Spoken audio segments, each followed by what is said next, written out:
ETF index mutual funds నేర్చుకుని stock మార్కెట్లో రాణించాలనుకుంటున్నారా? వెంటనే ఈ నెంబర్కి కాల్ చేయండి.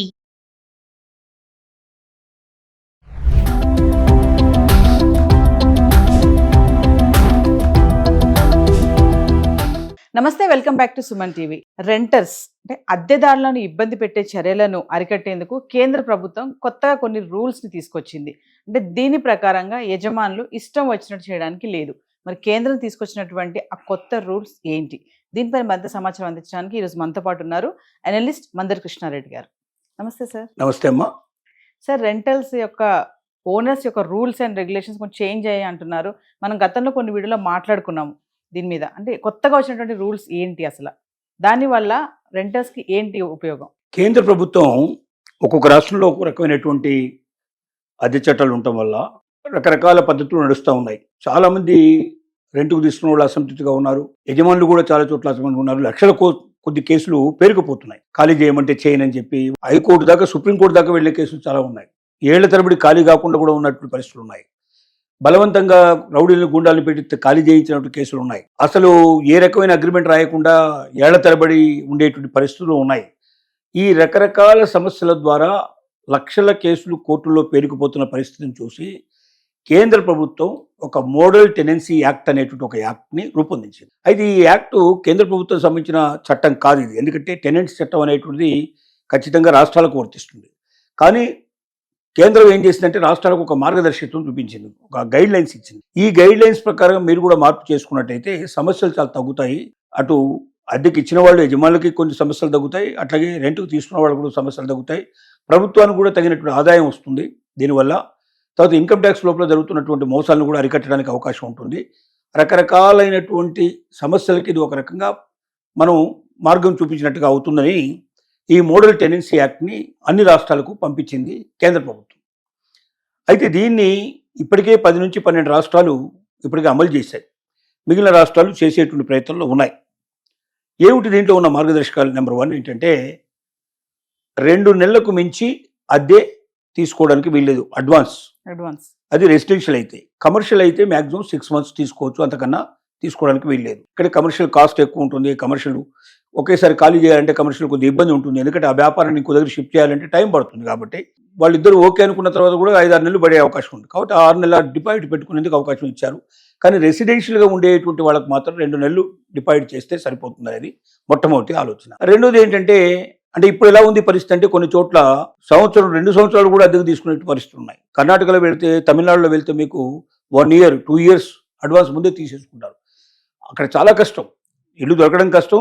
దొరికినా కూడా వాటికి అడ్వాన్స్ అంతా పే చేయాలి, మళ్ళీ మంత్లీ రెంట్ పే చేయాలి. 6 నెలలకు ఒకసారి కూడా పెంచే అవకాశం ఉంది, సంవత్సరానికి ఒకసారి పెంచే అవకాశం ఉంది. రకరకాల పద్ధతులు నడుస్తున్నాయి. వీటన్నిటికీ స్వస్తి చెప్తూ ఎక్కడైనా సరే భారతదేశం మొత్తం మీద 2 మాసాలు మాత్రమే అద్దె డిపాజిట్ చెల్లించాలి రెసిడెన్షియల్ కాలైతే.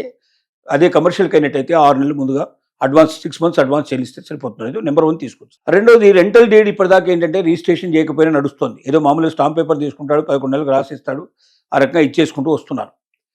కానీ ఇక నుంచి రెంటల్ డీడ్ తప్పనిసరిగా అప్లోడ్ చేయాలి. అంటే ఏదైతే డిపార్ట్మెంట్ ఉంటుందో ఆ డిపార్ట్మెంట్ కింద దేని కిందకి వస్తుందో చూసుకొని ఆ యాక్ట్ కింద ఆ ప్రత్యేక డిపార్ట్మెంట్కు ఎప్పటికప్పుడు డిజిటల్, అంటే డైరెక్ట్గా మనకు డిజిటల్ స్టాంపింగ్ కూడా డిజిటల్ చేయించేసుకొని డిజిటల్ స్టాంపింగ్ తోటి మనం డైరెక్ట్గా అప్లోడ్ చేయడం. అంటే ఆ డిపార్ట్మెంట్కి అప్లోడ్ చేస్తేనే ఆ వ్యాలిడ్ అవుతుంది. ఏదైతే టెనెంట్ అద్దెకు తీసుకున్నాడో ఆ అద్దెకు సంబంధించినటువంటి రెంటల్ అగ్రిమెంట్ ఏదైతే ఉందో ఆ రెంటల్ అగ్రిమెంట్ ఎప్పుడు వ్యాలిడ్ అవుతుందంటే దాన్ని డిజిటల్గా రిజిస్ట్రేషన్ చేసినప్పుడు మాత్రమే సాధ్యం అవుతుంది. అంటే గవర్నమెంట్కి సంబంధించిన ఫీజు కట్టి రిజిస్ట్రేషన్ చేయాలి. ఇది కాకుండా నేను ఏ పేపర్ మీద రాయిస్తాను, ఏ స్టాంప్ పేపర్ మీద రాస్తే అలాంటివి రెంటల్ ట్రిబ్యునల్ వాళ్ళు దాన్ని తీసుకోరు. రెంటల్ ట్రిబ్యునల్ వాళ్ళు తీసుకోరు. అంటే ఏది ఓనర్స్ వచ్చి మేము టెనెంట్ మీద వేస్తున్నామని చెప్పి వేస్తే మాత్రం ఒప్పుకోరు. అలాగే టెనెంట్ ఎవరైనా సరే గవర్నమెంట్కి ఇన్ఫర్మేషన్ ఇస్తే వెంటనే టెనెంట్ ఓనర్ మీద యాక్షన్ తీసుకోవడమే కాకుండా దాని రిజిస్ట్రేషన్ కూడా ప్రాసెస్ కంప్లీట్ చేయడానికి గవర్నమెంట్ ఇనిషియేటివ్ తీసుకుంటుంది. అంటే ఇక నుంచి ఏ రకమైనటువంటి అద్దెకు సంబంధించినటువంటి రెంటల్ అగ్రిమెంట్స్ డిజిటల్ రిజిస్ట్రేషన్ కాకుండా తమ ఇష్టం వచ్చినట్టుగా ప్రవర్తించే అవకాశం అద్దె యజమానులకి లేదు, ఇంటి యజమానులకు లేదు, అలాగే కిరాయికి తీసుకునే వాళ్ళకు కూడా అవకాశం లేదు. అద్దె పెంచడం కూడా ఎప్పుడు పెంచాలి? సంవత్సరానికి ఒకసారి పెంచాలి. అది ఎలా పెంచాలి? 2 నెలల ముందర నోటీస్ ఇవ్వాలి. ఏమని? రెంట్ పెంచబోతున్నాను ఇంత అని చెప్పాలి. అది రీజనబుల్గా ఉందా లేదా చెక్ చేసుకోవాలి. అంటే ఒక్కో రాష్ట్రాన్ని ఒక రకంగా ఇంత పర్సెంటేజ్ అని పెట్టుకోవచ్చు. ఇంత రెసిడెన్షియల్ అయితే ఇంత పర్సెంటేజ్, కమర్షియల్ అయితే ఇంత పర్సెంటేజ్. సహజంగా అయితే రెసిడెన్షియల్కి 5% ఉంటుంది, అలాగే కమర్షియల్కి అయితే 10% ఉంటుంది. కొంతమంది 2 ఏళ్ళు 3 ఏళ్ల తర్వాత పెంచేటువంటి విధానం కూడా పెట్టుకుంటారు. కొంతమంది అసలు పెంచరు. ఇలా రకరకాలుగా ఉన్నాయి. అన్ని రకాలు తీసేసి ఎక్కడైనా యూనిఫామిటీ, మొత్తం ఇండియా లోపల ఎక్కడైనా సరే ఒకే రకమైన అద్దె రూల్స్ పాటిస్తే బాగుంటుందనే ఉద్దేశంతో కేంద్ర ప్రభుత్వం సూచించినటువంటి సూచనలేవి.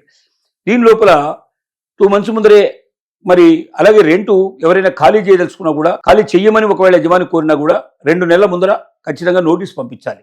నోటీస్ పంపించిన తర్వాత ఖాళీ చేయించాలి. నోటీస్ పంపించకుండా ఖాళీ చేయడానికి అవకాశం లేదు. ఇలాగా రకరకాలైనటువంటి చట్టాలు తీసుకొచ్చారు దీని లోపల.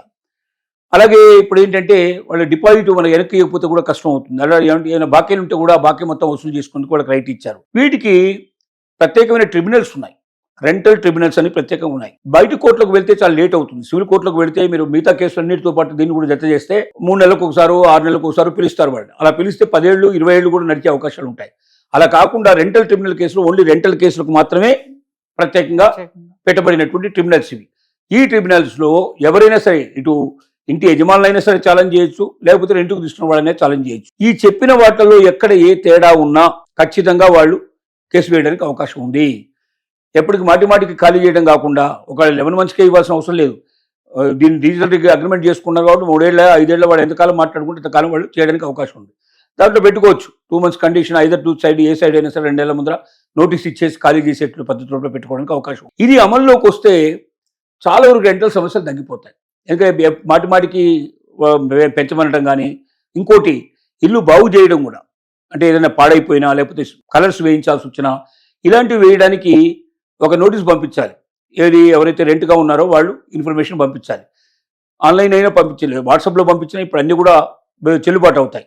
ఏమని, ఇల్లు మీరు సంవత్సరానికి ఒకసారి పెయింటింగ్ ఇస్తున్నారు, లేకపోతే మేము దిగిన తర్వాత 1 year లోపల మీరు పెయింటింగ్ ఇస్తున్నారు, 6 monthsలో చేయిస్తున్నారు, ఇంతవరకు చేయించలేదు కాబట్టి మేమే చేయించుకొని ఆ డబ్బుని మీ దాంట్లో వచ్చి కట్ చేసుకుంటాం అని వాళ్ళకు నోటీస్ పంపించేసి వీళ్ళే స్వయంగా దాన్ని బాగు చేయించుకోవడం కానీ పెయింటింగ్ వేయించుకోవడం చేసి, ఆ బిల్స్ ఏమున్నాయో ఆ బిల్స్ని వాళ్ళకి అప్లోడ్ చేసేసి ఆ బిల్స్ ప్రకారంగా అమౌంట్ కట్ చేసేసి వాళ్ళకి రెంటల్ కట్ చేసి కూడా వాళ్ళకి పంపడానికి అవకాశం ఉంది. అంటే కొంత స్వేచ్ఛ ఇచ్చారు. టెనెంట్గా ఉండేటువంటి వాళ్ళకి కొన్ని హక్కులు ఇచ్చారు, కొన్ని స్వేచ్ఛ ఇచ్చారు. ఆ స్వేచ్ఛను ఉపయోగించుకొని చేసుకోవచ్చు.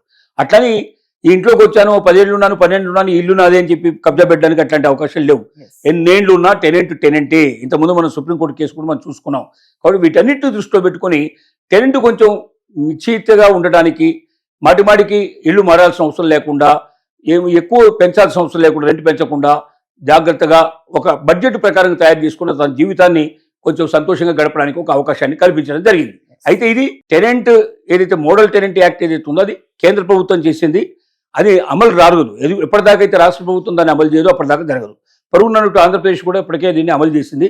తెలంగాణ గవర్నమెంట్ ఇంకా అమలు చేయాల్సి ఉంది. తొందరలోనే చేస్తారని ఆశిస్తున్నాం. Thank you sir.